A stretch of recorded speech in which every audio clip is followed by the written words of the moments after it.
Hi again, everyone.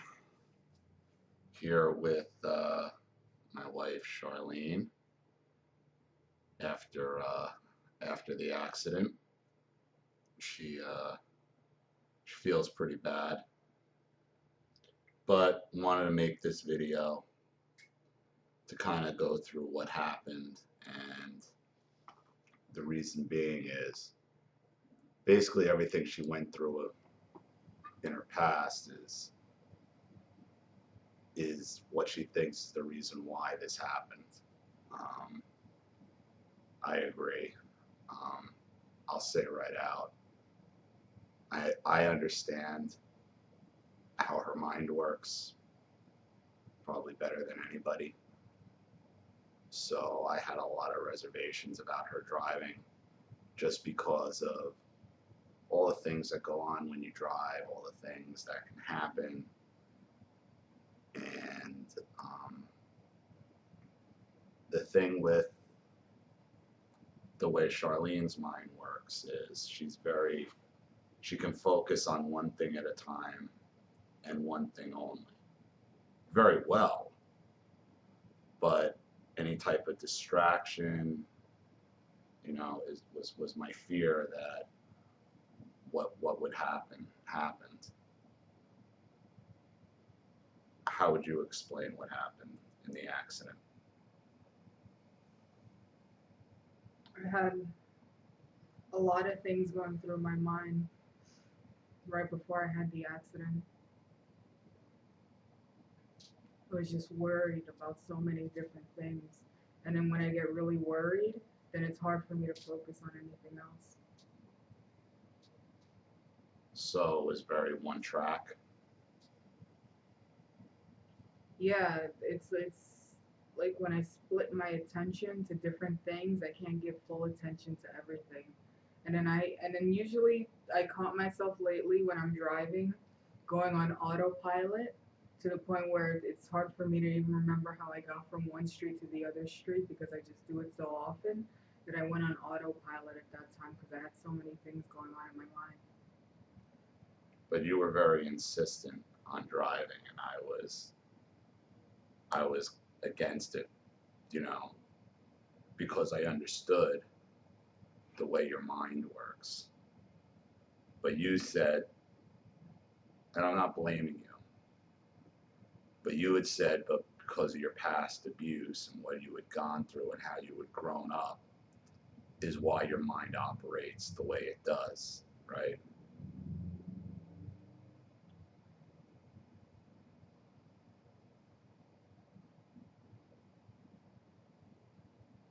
I just really didn't want to be anything like my mom. How so? My mom took forever to drive. She didn't drive until she was probably close to her 40s. So I just wanted to make sure that I wasn't anything like her, and then I wanted to draw. I wanted to beat her age, just since it's like a psychological thing, just so that I could prove to myself that I wasn't anything like her. But do you hear what you just said? Beat her age. So do you think in a way, because you had talked about how your mother was in constant competition later on with you, even when you were a kid. So do you think maybe you kind of fell into that trap of, even though you're no contact with your mother for years now, that you're still somehow competing with her? Yeah, because to be honest with you, when I think about it, I would have much rather taken more driving lessons, gone about it much slower, made sure I was super comfortable behind the wheel. But I just felt like I had something to prove To who? to the world, to everybody, to my parents, that I'm not just a complete fuck up. A lot of people have a hard time driving. Yeah, it's just hard for me to focus sometimes. Like it's hard for me to pay attention. It's hard for me to keep still. It's hard for me to focus. Why do you think that is? My mind wanders and it just goes into all of these different places. No matter how much I try to focus, Like it's a physical thing. Like I can feel myself getting antsy. Like I just want to skip from point A to point B, and I don't want to do any of the steps in between. And that stuff I was telling you, like about driving and why I thought it was a really bad idea. But you were insistent on it. Now, was that you I was talking to, or was that fuck you voice? The fuck you voice. That was the fuck you voice. Mhm. You're not going to tell me what to do. Yeah, because I spent my whole life with people telling me what to do, and they didn't know what the hell they were doing. So. And was this your first accident? No. When did you get your license? It hasn't even been a year. Just before April, right? Yeah, it hasn't been a very long time that I had my license. Was it your second accident? No, It was your third, right? my third. Or the first one you backed into somebody, not a big deal. Yeah, it's a 3-point turn. It was still tricky for me. I had just gotten my license. It hadn't even been a week. And I got caught. I went down the wrong street, and then I got caught doing a 3-point turn. And then because the line of cars started forming behind me, I started panicking. And then when I panic, I just completely I pressed the gas instead of pressing the brake, and I backed into somebody when I was in reverse. I just panicked. Like I felt like everybody was rushing me, that everybody was laughing at me, that everybody was saying, "Oh, this girl can't drive," and I just freaked out, and I backed into somebody. You freaked out, or the fuck you voice came in and said, just go? No, I freaked out. I thought everybody. I felt a lot of pressure at that moment. There was a whole like the street was empty before I got caught in the 3-point, and then when I was halfway through the 3-point, more cars started lining behind me. And I mean, I understand now that people wait for you to finish your maneuver and they're not really thinking about it. They just wait for you to finish and then they continue on. But at that point, I was freaking out. I thought everybody was laughing at me. I thought everybody was saying this girl can't drive. I don't know. It felt like a lot of pressure, a lot of pressure. And then I was completely by myself behind the wheel. I had never really driven before.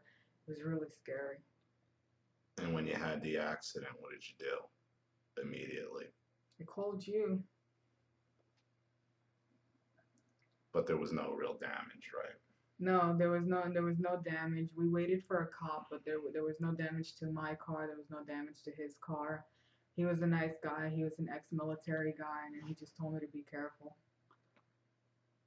Now, the second accident was a few weeks later. What happened there?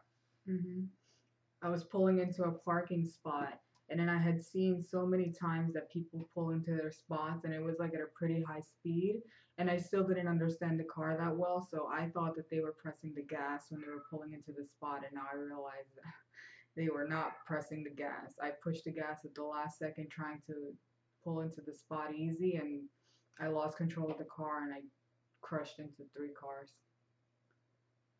$12,000 in damage Mhm.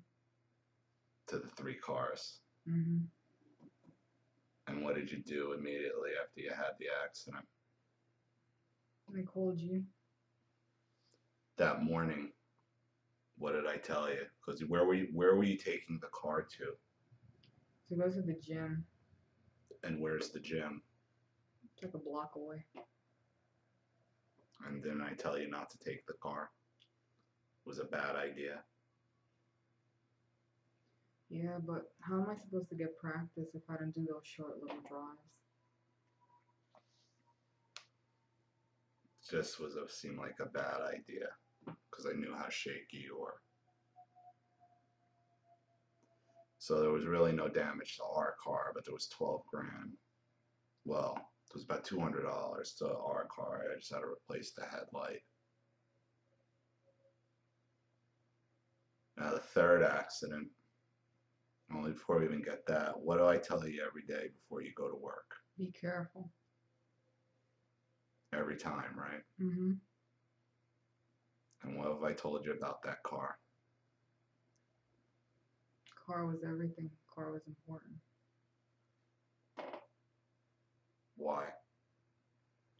the only car we have.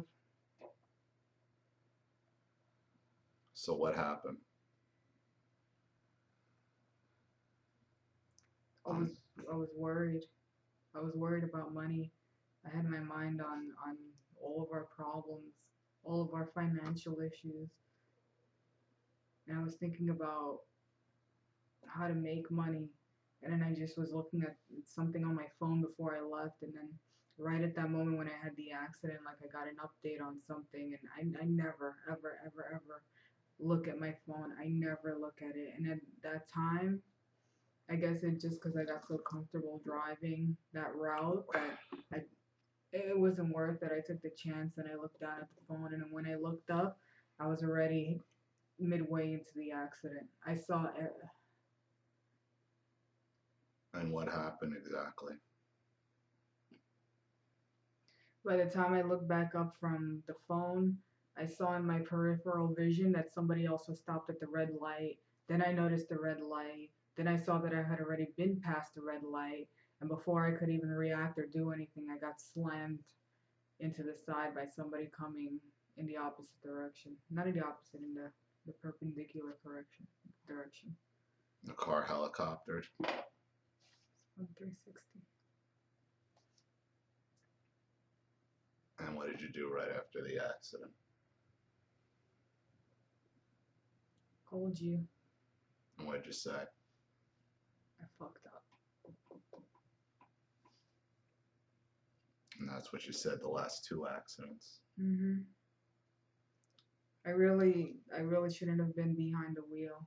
I had from knowing I didn't know anything about a car, and I took 4 driving lessons, and I managed to pass a driving test. I have no idea how. After only 4 lessons, I didn't know anything about cars. Was I telling you that you really shouldn't have been behind the wheel? Mhm. But the fuck you voice. Yeah, because like I thought it was fun. I did have fun driving. After a while, when I got used to it, I enjoyed driving. But I just didn't know. I just didn't know enough about cars.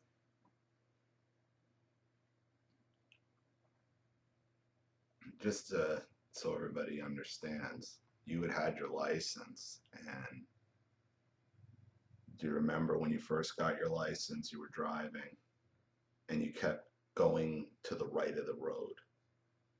Mhm. Why?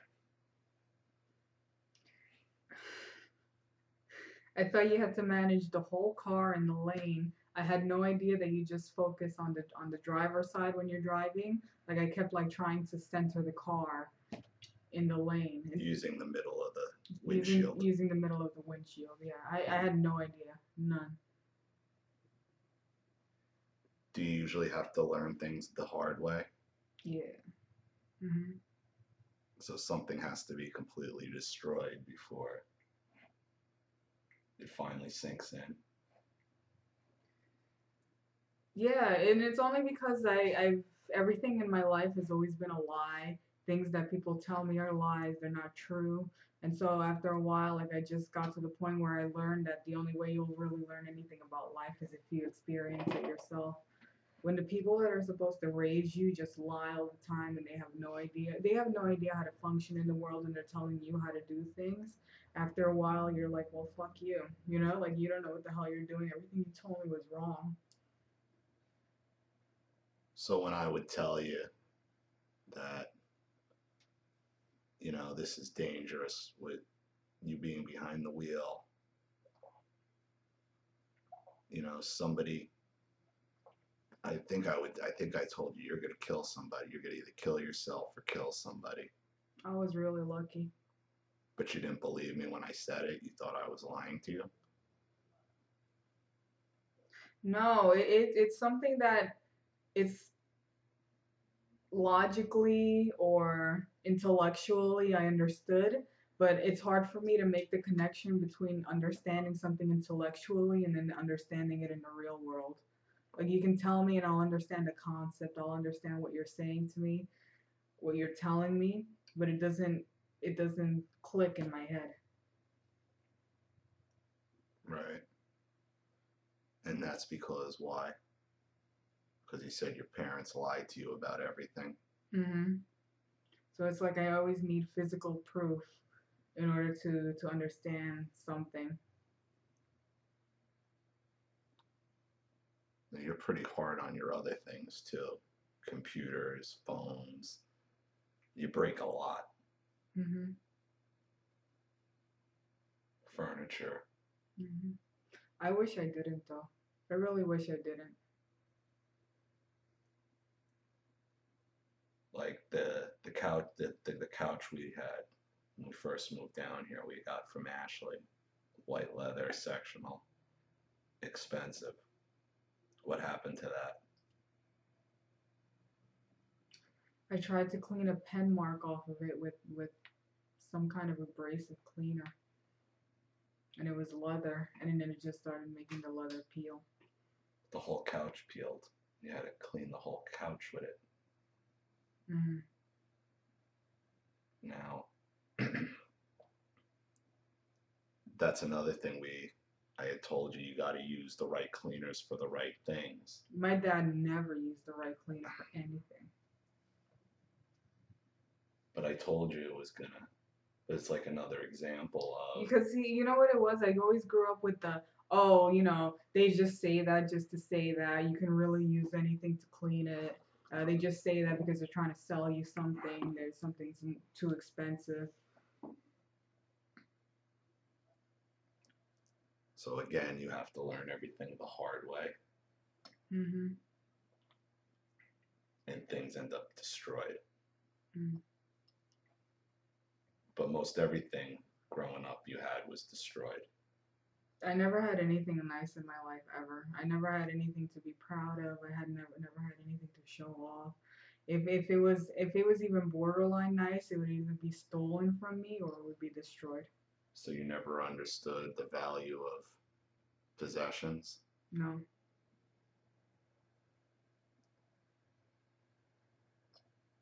Whose car was it? yours, Who bought the furniture? you. Do you think because maybe you had everything stolen from you, you don't have respect for possessions, or you just never learned? It's not that I don't have respect for it. I wish that I could keep things nice, but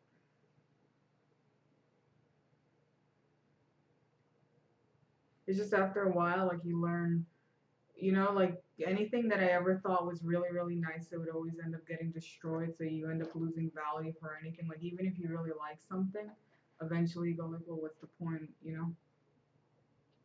So because you're just so used to losing everything from childhood, I think everything is expendable.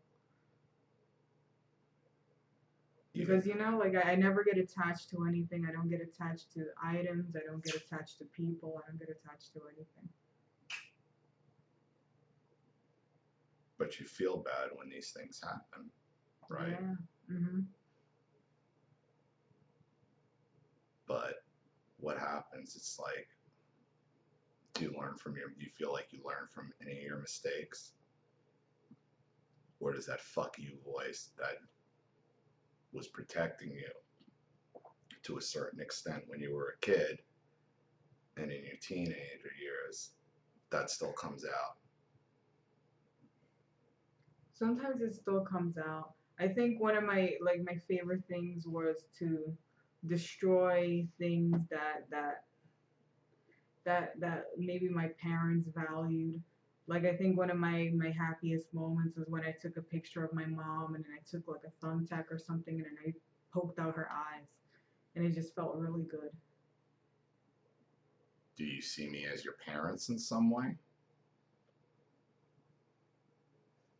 No, it's more that I just don't understand. I just don't understand love. It's hard for me to understand love. Did you think I was going to leave you? Yeah, I still do. You always think I'm going to leave you. Mhm. Yep. Are you trying to push me away? Probably. Were you almost relieved when you finally crashed the car? No. No, I was terrified. I was terrified. Terrified of what? That I was going to leave?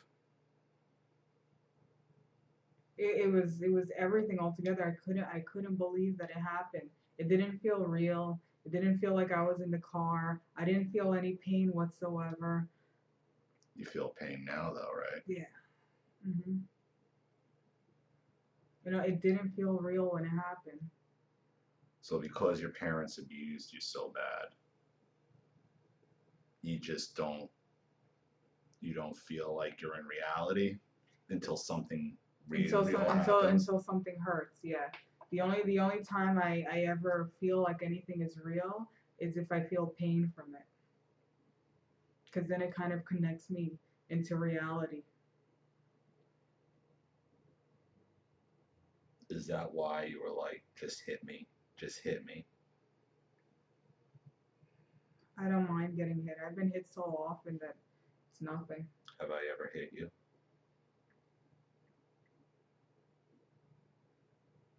No. Do you think you're trying to push me to hit you? No, it's more like I just wouldn't care if you did. Do you think I would ever actually hit you? My dad hit me, and he's supposed to love and protect you, right? He hit me. My mom hit me. How long What have is so we different? how long have we been together? Almost 10 years. Almost 10 years.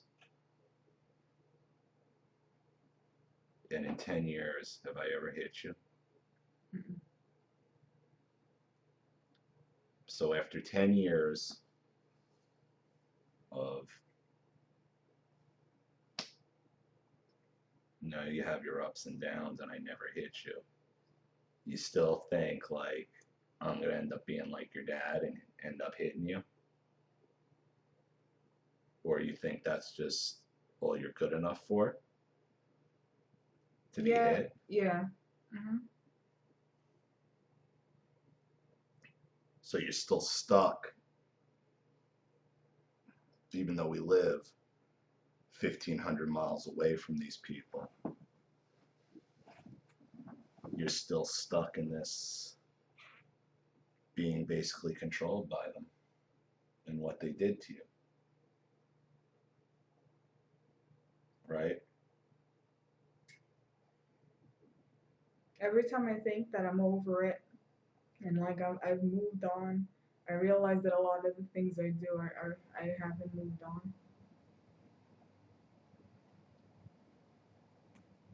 And then sometimes I'll try to force myself, and I'll move too fast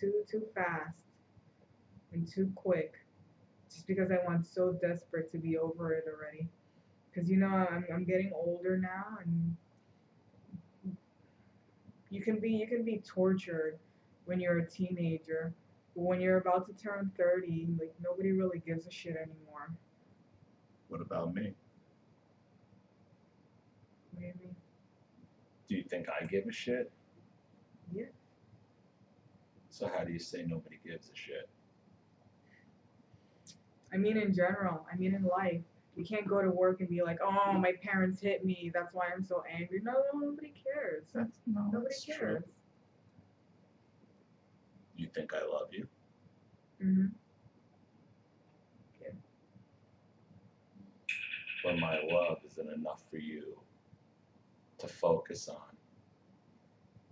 I'm not picking on you for this, but I'm trying to make a point that we've been together for nearly 10 years.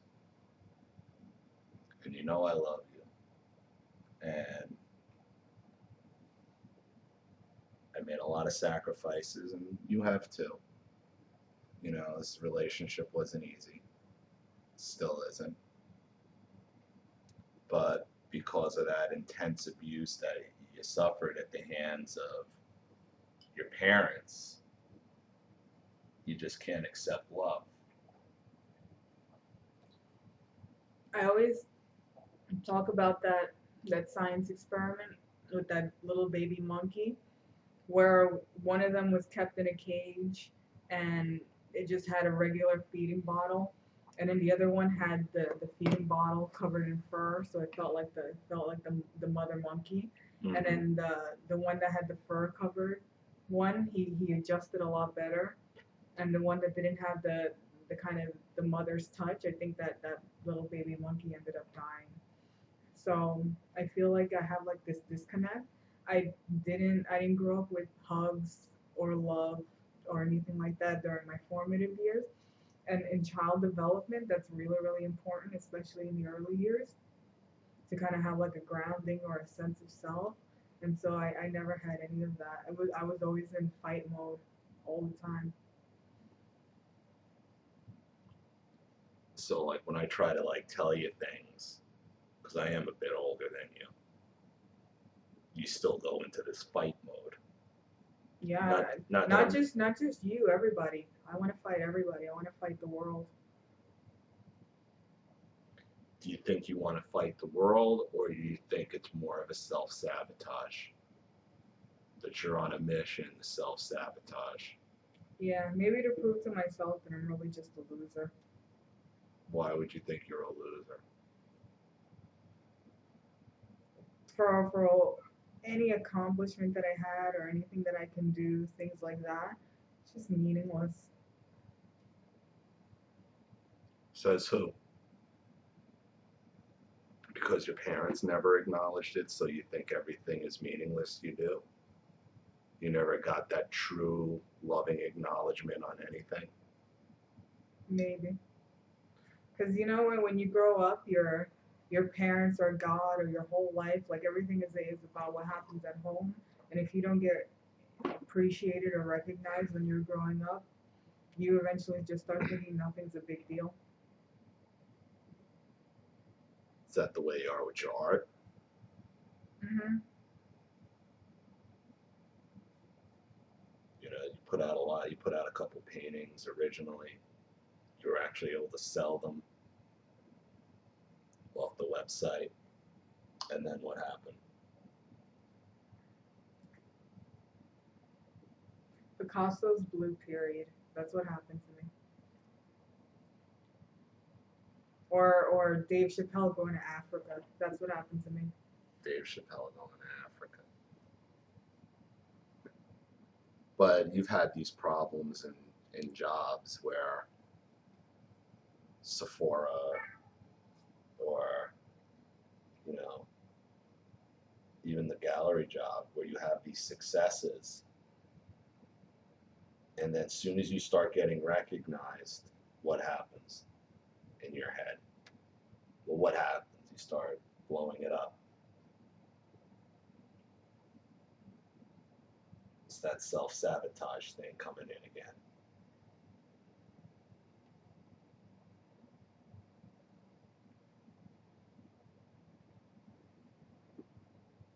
I don't know. What do you think? What do you want? To be honest with you, I just wanna. I'm not fulfilled. I'm not doing what I want to do, and I'm sick and tired of not doing what I want to do. Which is what? Two things.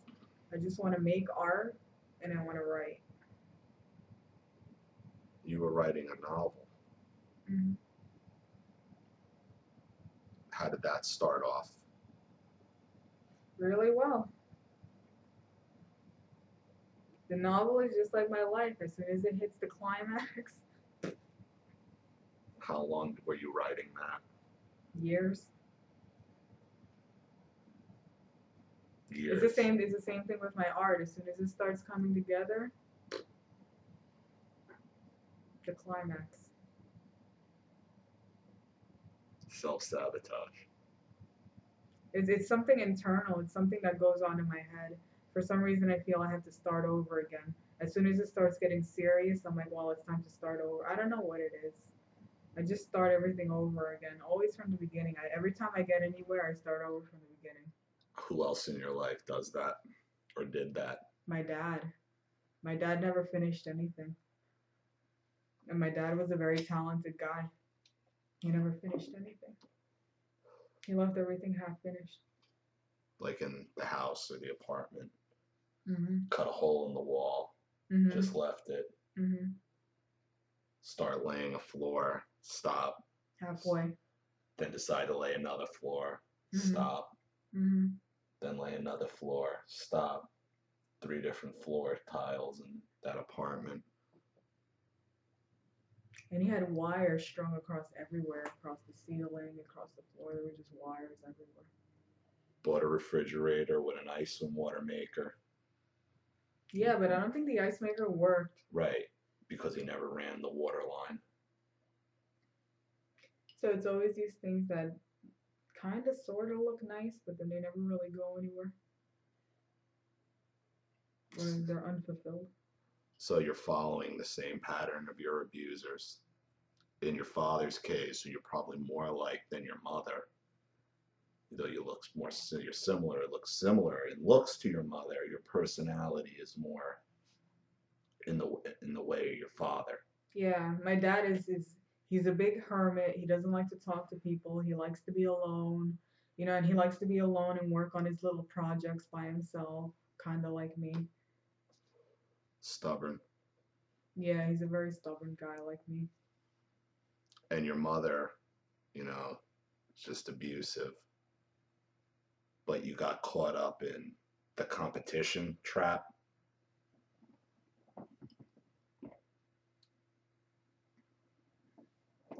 Where that's why you were so adamant about driving. And do you find yourself comparing yourself to your mother in everything you do? Because you said the age thing, right?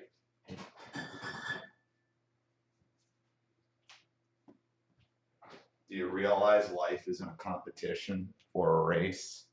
No. Mm-mm. I feel like everybody's rushing me.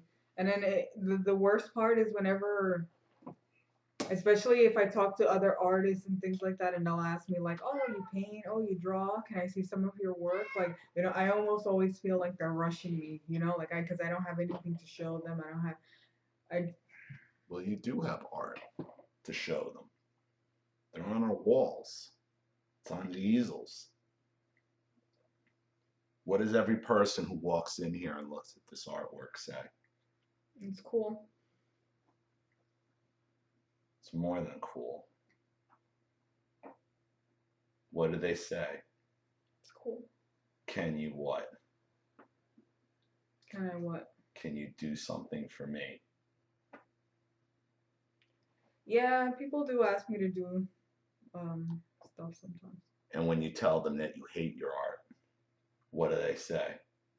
I feel like I kind of crush their spirit every time I say it, and it's something I really got to stop saying, because then they start questioning themselves, and they're like, well, if I like it and you're saying that it sucks, does that mean that I like things that suck? Well, that's not really what they say. They say, well, if you hate it, then I'll take it. That was one person. There's Yeah. more than one person. It's like 3 different people. When the maintenance guys come in here, when pest control comes in here, delivery guys come in, they all stop and they look. Who did this? Where did you get it? Yeah, I know.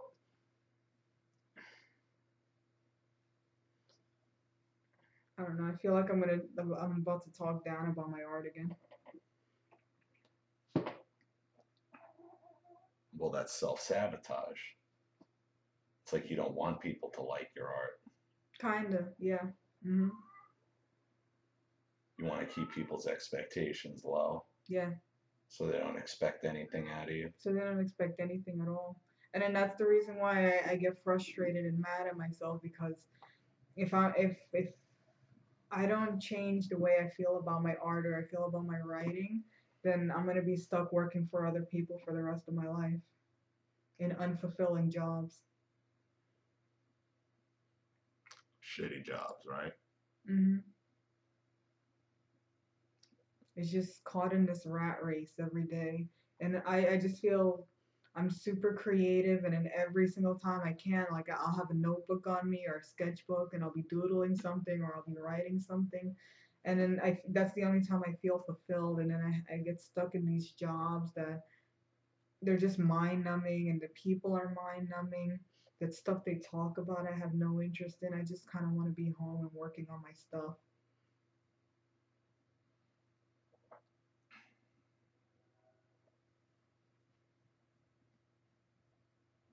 Do you want people to like your art? Yeah. But it's kind of like when they say that you can't love other people until you love yourself.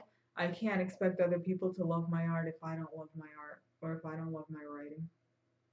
You love the first 2 pieces you put out. In fact, you love the first 3 pieces you put out.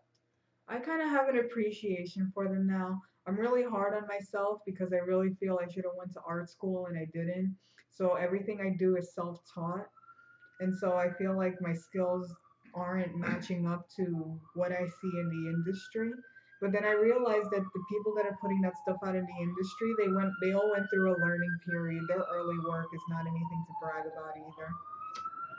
And then I realized logically that the only way I'm gonna get anywhere is if I keep producing more art and getting better and better and better every time I work at it. You started doing these paintings in November of 2011. And we moved from Miami to Plantation in January of 2012, 2 months later. And you put out 4 paintings in 2 months. The 5th painting took you how long to complete? I don't remember. A year. Because you were pushing paint around. Because I started second guessing myself. I thought that my skills weren't up to par. I got into my own head because I kept looking at everybody else's art and comparing it to my own, and then wondering why my art doesn't look like other people's art. But I realized that that's not a bad thing. It means that I have my own point of view or my own artistic style. I can't really compare myself to other people. It's hard sometimes. But it wasn't until after you sold that first print where you had the problems. And that scared you. Yeah, because it's one thing if you have the painting hanging in your house and you can control it. Like people can only see it as long as they're in your place, and then when they leave, all they have is their memory of it. Now this is somebody who bought it, and now they're looking at it every day. And I almost feel like they purchased it and they look at it every day, and then after a while they're gonna look at it and say like, God, this is shit. Why did I spend my money on this? And it's gonna end up in somebody's trash can. They bought it already. I sold more than one. I know. Yeah. And after you totaled the car. I sold another one. Out of nowhere. Out of nowhere. Last week. After I thought everybody forgot about me already, and then I sold another print.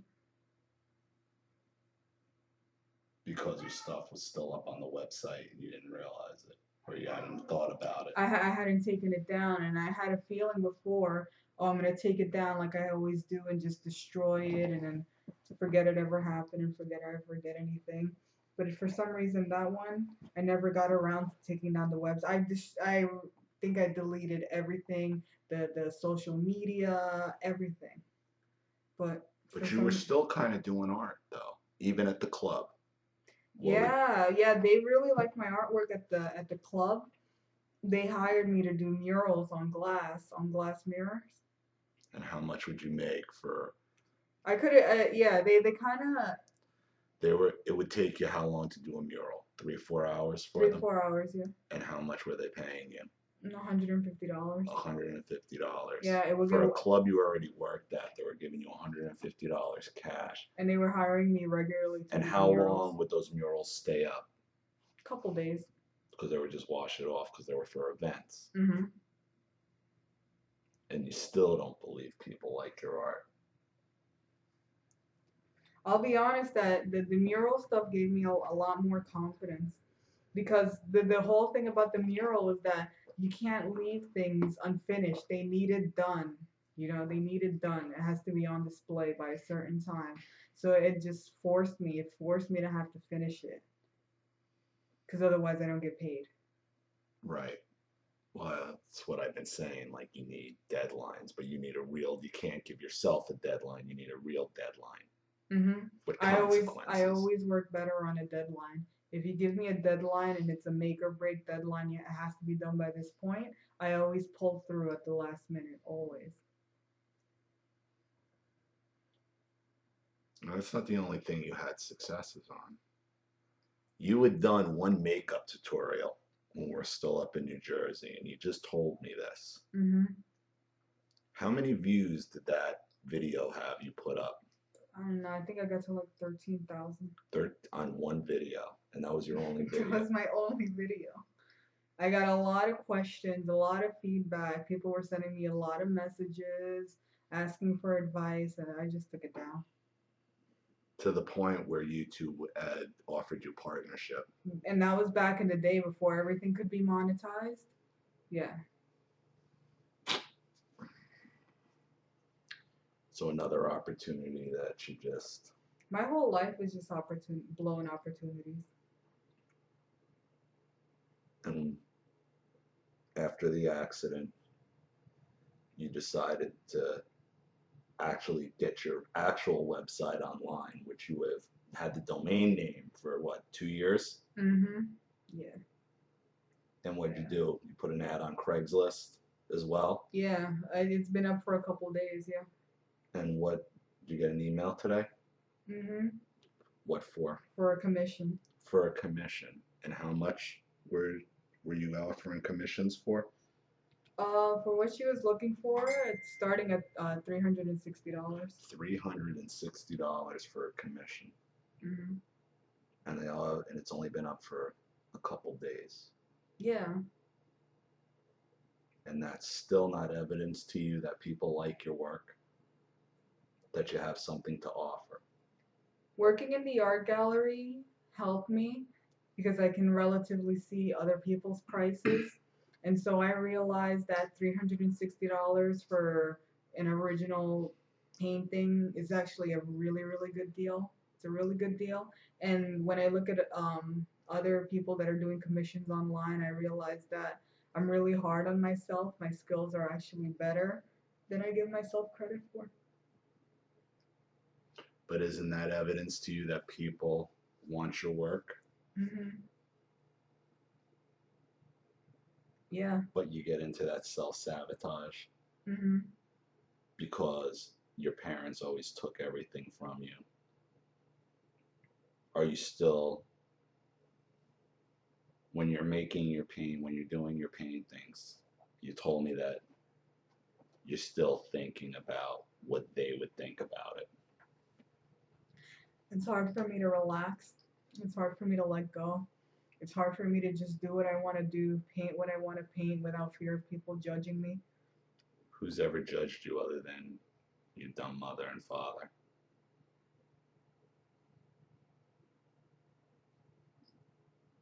Negatively? Nobody.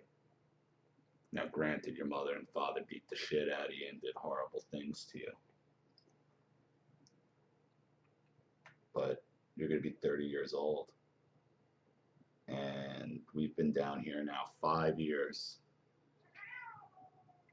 The last time you saw your mother was in October of 2011 for a couple days. You haven't seen your father in well over 5 years.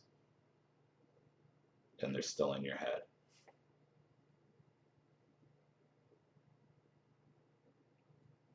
They're still running your life. They're still sabotaging you. And when you have these successes, that's when you usually try to go do something else as a distraction, right? As a way of abandoning what you really want to do. It might be subconscious, but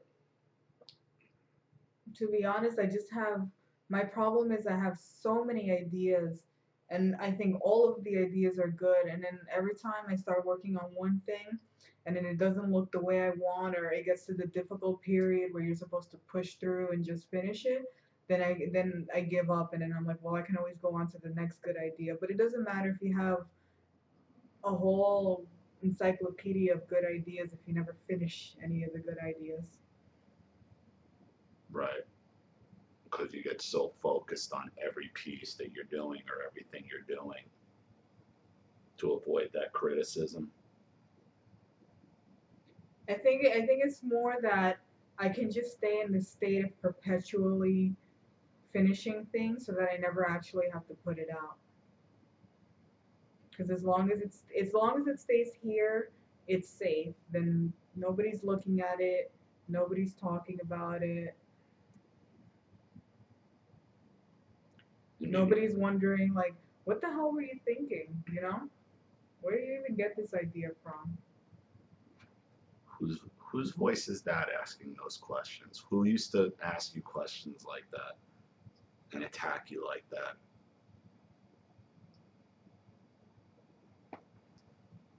Who used to attack you like that? Maybe my parents. Maybe your parents? They thought everything I liked was weird.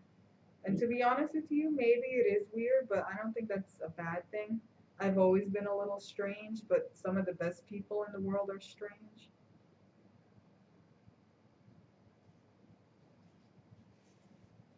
All of my favorite people are really strange. Why do you think your art is strange?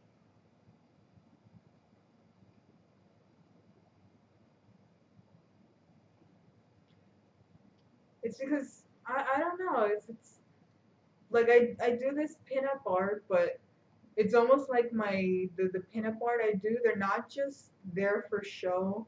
They just happen to be good looking, but they have brains. I imagine all of them with brains, except for one. But You mean by pinup art, you're painting girls. mhm. Then that's what you were painting, that's what you were drawing as a kid, too. Yeah, I've always painted the same things. My drawings now are just more are better versions of what I did when I was a kid. And those were what your parents called disgusting and called you disgusting. Hmm. How come?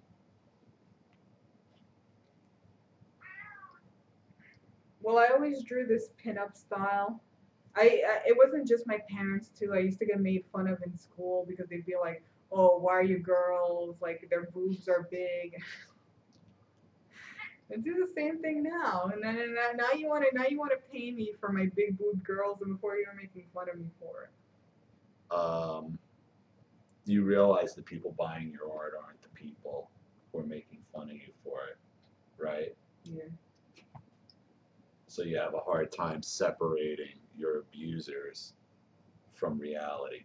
Yeah, I feel like every time I look at anybody that they're just another abuser. Like this cat. Beat it, Axel.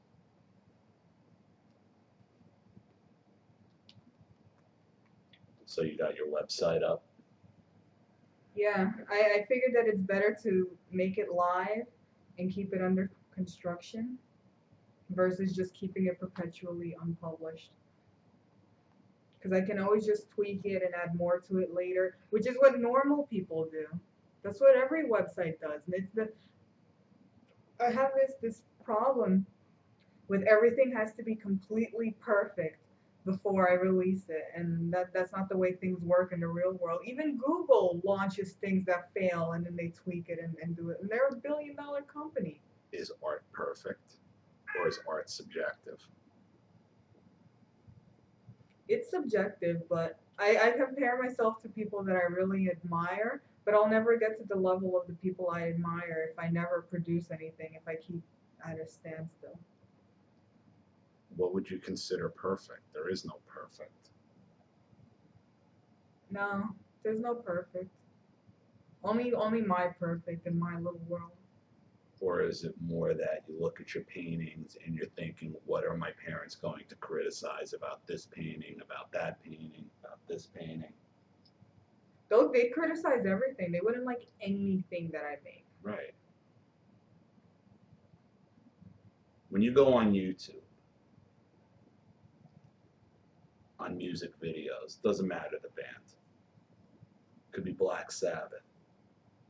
Could be Black Sabbath, could be Led Zeppelin, could be whoever, the greatest band, classical.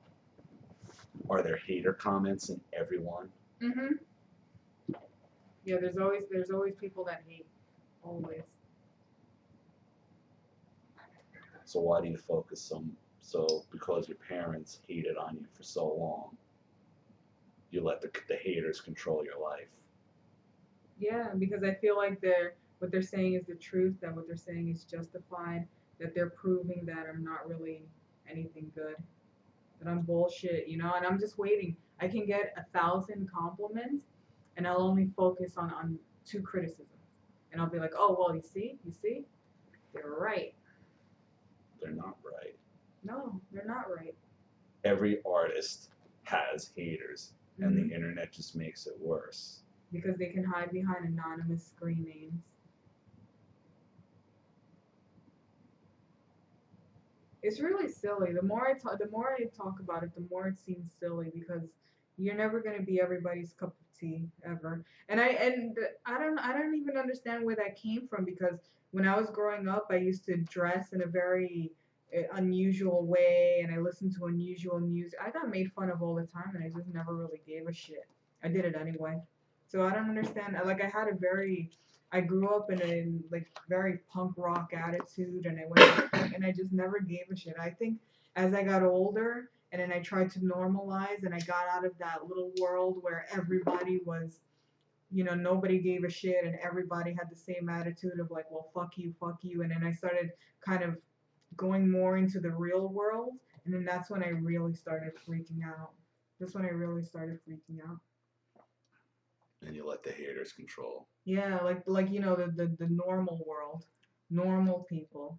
I didn't know how to be normal. I was never normal. But you're worried about the haters before you even put your stuff out.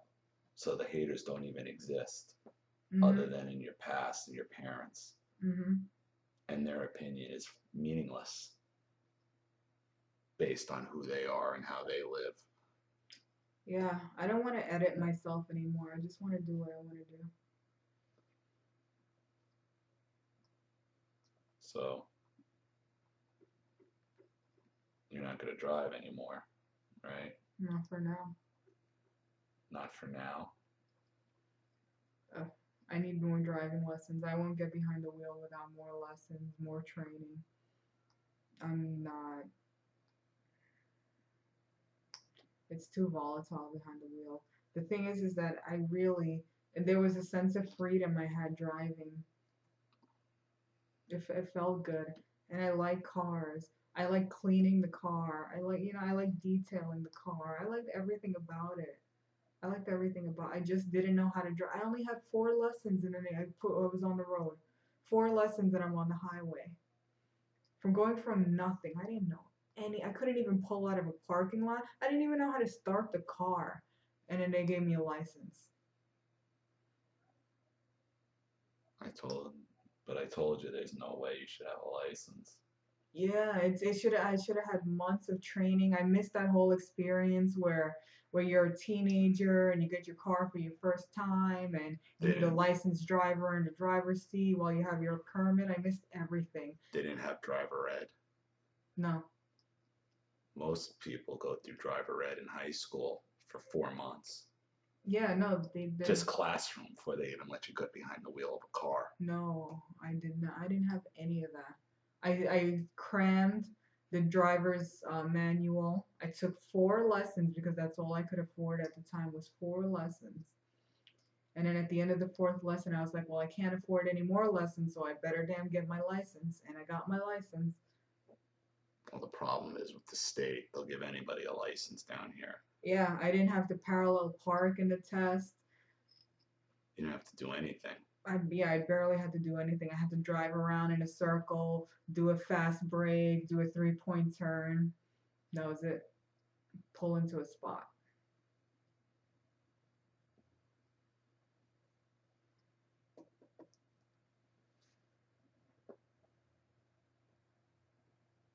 Do you understand now? It's before you can even go on the road, you have to learn how the car maneuvers and how to control the car. And I still felt like every time I went behind the wheel and every time I took the car out, I was always surprised that I got there and surprised that I got back in one piece. Every time. I was so thankful. I would pull into the spot every night and be like, thank God I made it back. Me too. Every time. Every time. It never felt like it got easier. Not for me. I felt like I got by like on the skin of my teeth sometimes. And I was telling you, I know you're going to total that car. I knew it. It's because I got so damn comfortable on that route. But you don't really understand how roads work. Signs, east, west, north, south. Yeah, it was the same even in New York. Like in New York, when I had the subway, I had my route. I knew my route. I knew how to switch my routes. I knew all of that stuff. But there, if I came out of the subway station and I came out of the wrong exit, I was completely disoriented. I had no idea where I was. I had to come out of that same exact train stop every single time. If I changed it, it totally fucked up. I had no idea where I was. And then I would wander around a few blocks in the wrong direction until I finally found my way again. And I was telling you, you can't drive like that. No, and down here you can't because at least in Not New York, anywhere. no, well in New York it's a grid, so like you have everything is in a square. Down here you go down the wrong street and all of a sudden like it swoops this way and it swoops that way and all of a sudden you're in a whole different town. The worst for me was I was terrified about missing my highway exit because if I missed my highway exit, I'd have no idea where I am and no idea how to get the fuck back. None. I was afraid of detours. Like if they were doing road repairs and you had to do a detour, it freaked me out because I had no idea where it was going to take me, how I would go back to my regular route. I was terrified of merging lanes and busy traffic. Terrified. It would take me forever to merge into a lane, and I have people behind me waiting in line swoop in front of me and get in front of me and get in the lane, and I would always look and be like, how the hell do you have the balls just to do that? I would always wait for it to be clear before I would pull in. But you were insistent on not being proven wrong. I wanted so bad not to be a bad driver. But even though I was telling you, you were that voice. And as soon as you crash, where was that voice in your head? She was still there, but she was like, oh, it's not that bad. You don't feel any pain. Like it was just like, oh, you don't feel any pain. You're still alive. But then, I was sitting there and I looked and then I saw the hood like up and then it slowly started dawning on me, and I was like, this is real. This is real. And I'm like, I could have been killed. I could have been killed. It could have ended just like that. Just like that. So quick. So quick. Everything was so fast. And then I'm in the middle of the intersection and I have a cop banging on the window and he couldn't see me, so he kept calling me sir, sir. And I'm like, I had no idea what was going on. And then I just looked down and I had blood on my hands. I just had no idea what was going on. I was completely. Because you got hit with the airbag. Yeah. I didn't know. I looked down and I saw a big bump and I thought I broke my wrist for a second. I'm like, I can't believe I broke my wrist and I didn't feel any pain. It's adrenaline.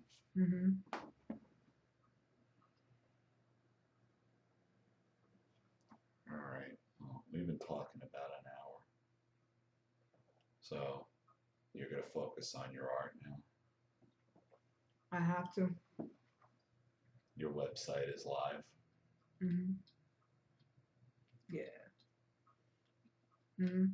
And then I made myself feel better by putting under construction on the top, just so, because I'm such a perfectionist, and then I'll get upset if I have a dead link or it's not set up properly or the organization isn't right. So I just put under construction in it, and that makes me feel better because I know I can always go back and keep working on it and make it better every time. So it makes me feel better.